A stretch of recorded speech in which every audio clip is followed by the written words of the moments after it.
somebody to describe that, whatever it is you want to call this nest egg, as a magnet. That the funny thing is that the more that you add to it, the more attractor factor it tends to have, because it goes back to that, it gives you options. It does. And it's again, so much of the reason you were able to get there was because you had dispositions, mental dispositions and behaviors that allowed it to be there. Yeah, yeah. So it's an exponential growth kind of variable. This gentleman, long story short, brings me all of his stuff.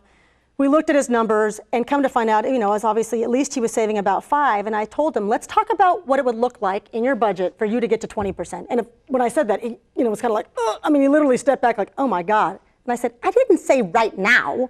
I said, what would it look like over the course of a year or 2 to get there? How would that feel? And because I gave him permission, I said, look, it's like a fad diet. I don't want you to be on a fad diet. If I don't give you permission to have a brownie sundae at least once a week, you're never going to lose the weight. Right. But now, you cannot have a brownie sundae every night. So that's the point. Give yourself permission. And so I give my clients permission to do it, and I tell them, blow the money. Blow it.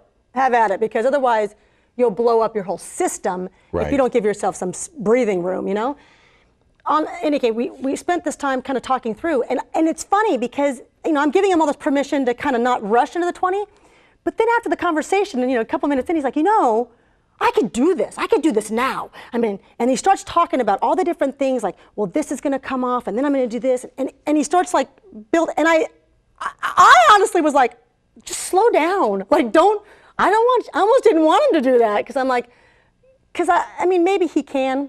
Maybe he'll be one of those people that really can kind of cold turkey it. I was a cold turkey. I am a cold turkey person. Most people aren't cold turkey people. He actually might be. My point is, it was a process of him coming to the realization that he has to have certain behaviors around it before I can even begin to start talking about building more wealth. But one of the cool things is that you gave him permission to think in terms of that large of a number. For a lot of people, they just never think in those terms. They think smaller numbers because they don't have the larger numbers to work with, and so they disqualify themselves. Sure.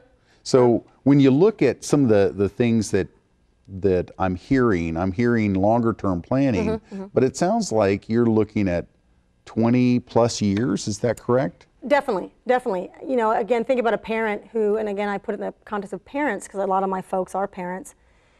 It is 20 years for them because their children are being born. Maybe it's 18 years, right?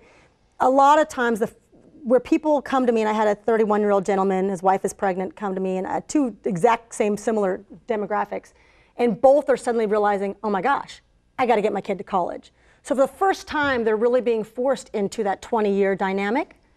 And so it's a conversation of, is there a better way to pay for my kid's college? And yes, there is, rather than just giving all your money away. Right. Still being able, because we want to be able to give our kids an education. Don't have to.